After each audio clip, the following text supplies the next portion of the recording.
आज हम पढ़ेंगे सूर्यकांत त्रिपाठी निराला जी की कविता अभी न होगा मेरा अंत। इस कविता के माध्यम से कवि ने हमारे जीवन में कर्म की प्रतिष्ठा और उसी के साथ साथ आशा और जीविका के महत्व को बताया है। उन्होंने बताया है कि हमारे जीवन में कभी वसंत का अंत नहीं होना चाहिए। हमें हमेशा खुश रहने की कोशिश करनी चाहिए। अपने जीवन में कभी निराश न होकर आशा को बनाए रखना चाहिए। दरअसल बच्चों, सूर्यकांत त्रिपाठी निराला जी के जीवन में बहुत सारे दुख आए। मैंने आपको पहले ही बताया था उनके जीवन परिचय के अध्याय में कि उन्होंने 3 वर्ष की अवस्था में अपनी माता और युवा अवस्था में अपने पिताजी को खो दिया। उसके बाद एक महामारी फैली जिसमें उनकी पत्नी, भाई, भाभी सभी का निधन हो गया। युवा अवस्था में उनकी पुत्री का निधन भी हो गया। इन सभी से व्यतीत होकर वे अपनी कविता में सदैव ऐसी कविताओं की रचना करते थे जिसमें मृत्यु का दुख और मृत्यु का समावेश हो। तो आज हम ये कविता पढ़ेंगे जिसका नाम है अभी न होगा मेरा अंत। पहले मैं इस कविता को पूरा पढ़ूंगी, उसके बाद इसके हिंदी भावार्थ को समझाऊंगी। अभी न होगा मेरा अंत, अभी अभी ही तो आया है मेरे जीवन में मृदुल वसंत। अभी न होगा मेरा अंत, हरे हरे ये पात डालियाँ कलियाँ कोमल गात, मैं ही अपने स्वप्न मृदुल कर फेरूंगा निद्रित कलियों पर जगा एक प्रत्युष मनोहर। पुष्प पुष्प से तंद्रालस लालसा खींच लूंगा मैं, अपने नवजीवन का अमृत सहर्ष सींच दूंगा मैं। द्वार दिखा दूंगा फिर उनको है मेरे वे जहां अनंत, अभी न होगा मेरा अंत। मेरे जीवन का यह है जब प्रथम चरण, इसमें कहाँ मृत्यु है, जीवन ही जीवन। अभी पड़ा है आगे सारा यौवन, स्वर्ण किरण कल्लोल पर बहता रे बालक मन। मेरे ही अविकसित रागों से विकसित होगा बंधु दिगंत, अभी न होगा मेरा अंत। तो बच्चों देखते हैं इसके हिंदी भावार्थ को। यहाँ पर कवि कहते हैं अभी न होगा मेरा अंत, यानी अभी मेरा अंत होने वाला नहीं है। अभी अभी ही तो आया है, अभी मेरे जीवन में मृदुल वसंत आया है, मनोहर सुंदर वसंत आया है।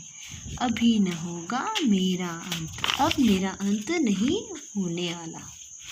हरे हरे ये पात डालियाँ कलियाँ कोमल गात।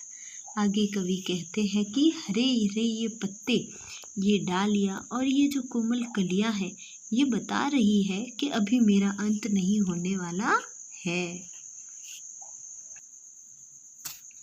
यहाँ पर कवि कहते हैं कि जब वसंत आता है तब क्या होता है, हरे हरे नए पत्ते आते हैं, डालियों पर नई कोमल डालियाँ आती है। तो अब मेरे जीवन में युवा अवस्था का आगमन हुआ है और यौवन आने से मेरा शरीर अब सुंदर हो रहा है। जिस प्रकार हरे पत्ते कलियाँ आती है उसी प्रकार मेरे भी युवा अवस्था आ रही है। आगे वे कहते हैं मैं ही अपने स्वप्न मृदुल कर फेरूंगा निद्रित कलियों पर। वे आगे कहते हैं कि जिस प्रकार अधखिले पुष्प ऐसे लगते हैं जैसे स्वप्न देख रहे हैं, उसी तरह से मैं भी नव उत्साहित हूँ और कोमल भावनाओं से प्रेरित हूँ। तो मैं क्या कर रहा हूँ, स्वप्न मृदुल कर मैं नए सपने देख रहा हूँ।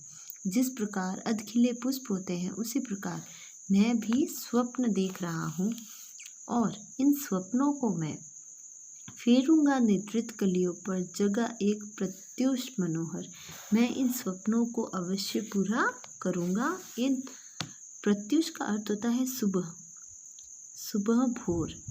मैं इन जिस प्रकार निद्रित कलियां होती है और वो सुबह के समय खिल जाती है, उसी प्रकार मैं भी अपने जीवन में नया भोर लाऊंगा, नया प्रभात लाऊंगा।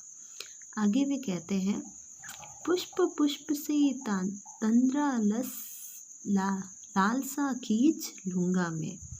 वे आगे कहते हैं कि मैं क्या करूँगा, प्रत्येक पुष्प से जो नई नई, तंद्रालस का अर्थ होता है आलस्य से ग्रसित है, जो तंद्रालस यानी आलस से ग्रसित, उनकी लालसा खींच लूँगा मैं, उनकी इच्छाओं को क्या कर दूँगा, खींच लूँगा। अपने नवजीवन का अमृत सहर सींच लूँगा मैं। यहाँ पर वो समानता कर रहे हैं कि जिस प्रकार पुष्प आलस में सोए हुए हैं, उन्हें मैं क्या करूँगा, खींच लूँगा और उनसे अपने नए जीवन के अमृत को सींचूंगा।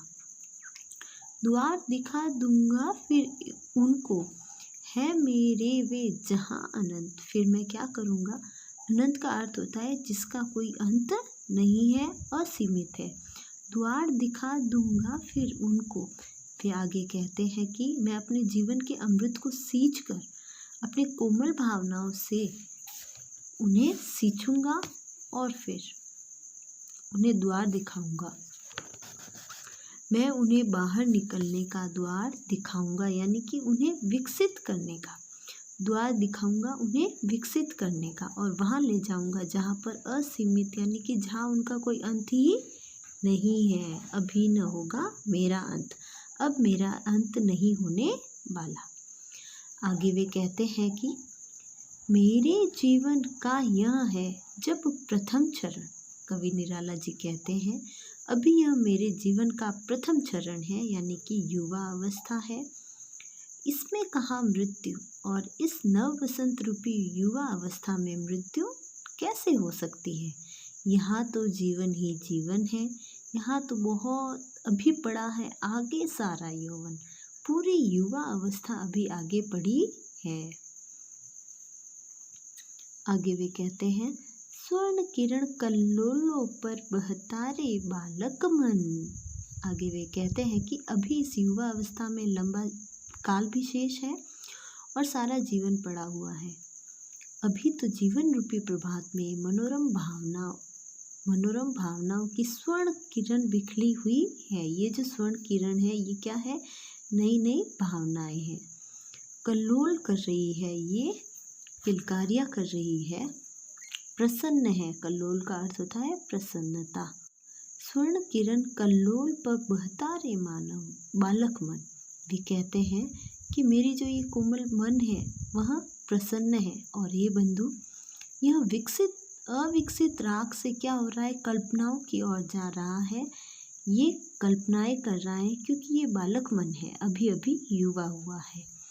मेरे ही अविकसित राग से, जो विकसित नहीं हुआ है लेकिन विकास होने वाला है, वह होगा बंधु दिगंत। वह क्या होगा, दिगंत का अर्थ होता है कि दिशाओं का अंतिम छोर, दिग अंत, ये दिग धन अंत है, जिसका कोई अंत नहीं है, दिशा जिसका कोई अंत नहीं है। तो मेरी ये जो राग है ये विकसित हो रहे हैं और इनका कोई अंत नहीं है, इनकी दिशाओं का कोई अंत नहीं है, कोई ओर छोर नहीं है। अभी न होगा मेरा अंत। वे आगे कहते हैं कि अभी मेरा अंत नहीं होने वाला। मेरी जीविका और कर्म निष्ठा से मैं इस जीवन को क्या करूँगा, सुंदर विकसित करूँगा, और अभी मेरा अंत नहीं होने वाला। अभी मेरे सामने पूरा जीवन पड़ा हुआ है और मैं इसे अंत में नहीं बदलूँगा, यानी कि मैं अपनी युवा अवस्था में अपनी आशाओं से, अपनी कर्म प्रतिष्ठा से हमेशा आगे जाऊँगा। बच्चों, इसमें मैंने आपको साथ साथ समझाने के साथ साथ नवीन शब्द बता दिए थे, वो आप साथ साथ लिखते जाइए। यहाँ पर देखिए, एक बार और बता देती हूँ मैं आपको। ये पात का अर्थ होता है पत्ते, गात का अर्थ होता है शरीर, आगे प्रत्युष, प्रत्युष का अर्थ होता है प्रभात। फिर तंद्रालस का अर्थ होता है आलस से ग्रसित। तंद्रालस, इसको देखिए, विक्षेप जब आप करते हो तंद्रादल आलस, यानी आलस से ग्रसित। अनंत, जिसका कोई अंत नहीं है। उसके बाद आगे देखते हैं कल्लोल। कल्लोलों का अर्थ होता है प्रसन्नता। दिगंत का अर्थ है दिशाओं का अंतिम छोर। तो ये है आपकी कविता पहली, जिसका नाम था अभी न होगा मेरा अंत, सूर्यकांत त्रिपाठी निराला के द्वारा। इसके बाद हम देखेंगे दूसरी कविता, जो है मातृवंदना। इसी पाठ में आपकी दूसरी कविता है। पहली कविता थी ये अभी न होगा मेरा अंत, अब है मातृवंदना। पहले हम पूरी कविता पढ़ेंगे, फिर उसके हिंदी भावार्थ को। नर जीवन के स्वार्थ सकल, बलि हो तेरे चरणों पर माँ, मेरे श्रम सिंचित सब फल। जीवन के रथ पर चढ़कर, सदा मृत्यु पथ पर बढ़कर, महाकाल के खरतर शरसह, सकूं मुझे तू कर दृढ़तर।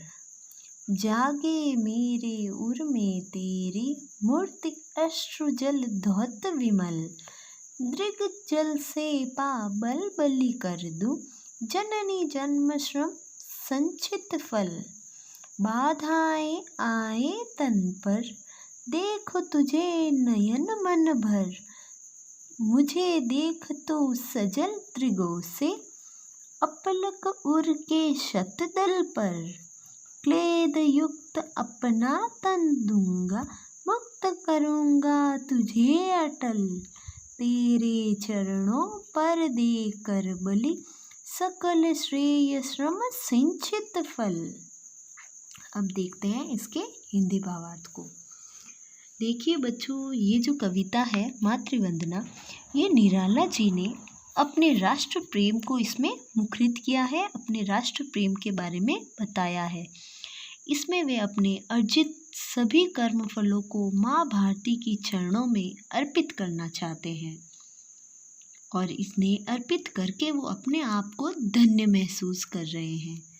कवि जीवन पथ के सभी विघ्न बाधाएं पार करता हुआ माँ की सेवा में अपने बलिदान को करना, अपने दुख से मुक्त करना चाहता है। उनको लगता है कि अगर वे अपनी धरती माँ की सेवा कर पाते हैं तो वे अपने आप को हर दुख से मुक्त कर देते हैं।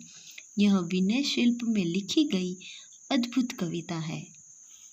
अब देखते हैं इसके हिंदी भावार्थ को। कवि कहते हैं कि हे भारत माता, हे भारत माता, मुझे ऐसे शक्ति दो, नर जीवन के स्वार्थ सकल, मानव जीवन के सारे स्वार्थों को बलि हो मैं बलिदान कर देना चाहता हूँ तेरे चरणों में हे माँ भारती।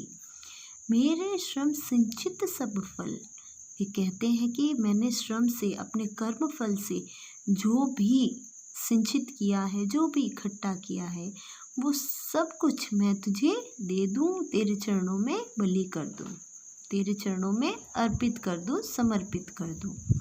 आगे वे कहते हैं, जीवन के रथ पर चढ़कर, कवि कहते हैं कि इस जीवन के रथ पर चढ़कर, सदा मृत्यु पथ पर बढ़कर, जब हम आगे चलते हैं जीवन के रथ पर, तब मृत्यु सदा हमारे साथ ही रहती है। महाकाल के खरतर सरसह, महाकाल यह हमारे सर पर ही रहता है, लेकिन मैं इस महाकाल के चरणों में अपना शीश समर्पित कर सकूं, ऐसा तू मुझे दृढ़ कर। हे धरती माँ, तू मुझे इतना दृढ़ कर कि मैं अपने सर को समर्पित कर सकूं। जागे मेरे उर में तेरी, उर यानी हृदय, जागे मेरे उर में तेरे, मेरे हृदय में तेरे, मूर्ति अश्रुजल दोहत विमल। वे कहते हैं कि हे माता, मुझे इतनी शक्ति दे कि मैं तेरी मूर्ति को देखकर उसका स्मरण करते ही अपने सब कुछ दृग जल, दृग यानी आंखें, जल यानी आंखों से निकल रहे अश्रु, बलि कर दूं। मैं अपने जीवन में सब कुछ बलि कर दूं। जननी जन्म श्रम सिंचित फल। हे जननी, मेरे जन्म के सारे कर्म फलों को मैं तेरे सामने बलि कर दूं, मैं तेरे लिए न्यौछावर कर दूं। आगे वे कहते हैं, बाधाएं आए तन पर, देख तुझे नयन मन भर। चाहे कितने भी विघ्न आए, तकलीफ़ें आए, बाधाएं आए मेरे तन पर, तन यानी शरीर पर, हे माता, मेरे शरीर पर कितनी भी बाधाएं आ जाए, विघ्न आ जाए, लेकिन मैं तुझे ही नयन भर के देखता रहूं। मुझे देख तू सजल दृगों से, तू मुझे क्या कर, अपने दिल सजल दृगों से देख। हे माँ, तू मुझे नेत्र भरकर, मैं तुझे अच्छी तरह से नेत्र भरकर देख सकूं। अपलक उर के शतदल पर, मेरे हृदय में शतदल यानी कमल, शतदल का अर्थ है कमल, मेरे हृदय रूपी कमल में क्लेद युक्त अपना, क्लेद यानी कि गीला,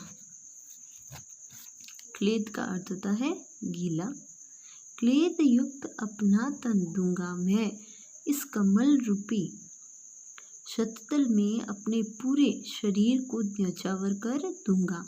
मुक्त करूंगा तुझे अटल, मैं तुझे ये अटल, अपने मन में ये अटल भावना रखता हूँ कि तुझे मुक्त करूंगा।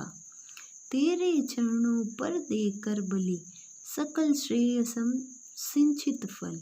हे माता, तुझे मुक्त करने के लिए मैं अटल हूँ और तेरे चरणों पर अपनी बलि देकर अपने सारे श्रम को, मतलब कि तूने मुझे जो इस धरती पर जन्म लेने का फल दिया है, इसे मैं उतारूंगा। यहाँ पर सूर्यकांत त्रिपाठी निराला जी अंग्रेजों के अधीन हमारी भारत माता को स्वतंत्र करवाने का एक तरह से आह्वान किया था, और इस कविता के माध्यम से उन्होंने बताया कि कैसे हमें अपने भारत माता को आज़ाद करवाना है। अब मैं आपको इसके हिंदी अर्थ नवीन शब्द बता देती हूँ। देखिए यहाँ पर सकल, सकल का अर्थ होता है सारा, सब, सब। उसके बाद आगे सिंचित, सिंचित का अर्थ होता है सिंचा हुआ। जिस तरह खेत को सींचा जाता है, उसी तरह से यहाँ पर बताते हैं कि अपने श्रम को, जो श्रम मैंने सिंचित किया है, उसके सारे फलों को। आगे देखते हैं महाकाल। आपको पता ही है, मृत्यु के देवता, महाकाल का अर्थ है मृत्यु के देवता। खरतर यानी कि बहुत भारी या पैना। उर का अर्थ है हृदय। उसके बाद है धौत, धौत यानी धुली हुई। विमल का अर्थ होता है स्वच्छ, विमल यानी स्वच्छ, मल रहित। दृग्जल, दृग्जल का अर्थ होता है बच्चों आंखों के आंसू, आंखों का जल यानी आंसू। संचित का अर्थ होता है एकत्र किया हुआ या कमाया हुआ। मैंने जो श्रम से कमाया हुआ फल है या एकत्रित किया हुआ फल है। बाधाएं आपको पता ही है, विघ्न, तकलीफ। नयन यानी आँख।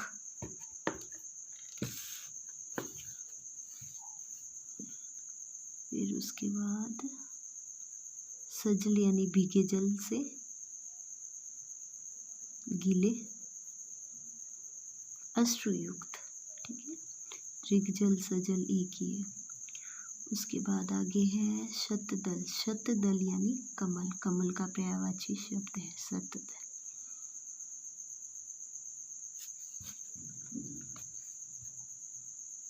अपलक यानी एकटक, बिना पलक झपकाए। उसके बाद क्लेद, क्लेद का अर्थ होता है गीला या व्यतीत, व्यतीत होकर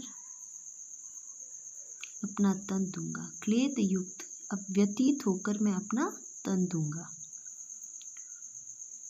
श्रेय, श्रेय यानी श्रेष्ठतर, सबसे बढ़कर, श्रेष्ठतम।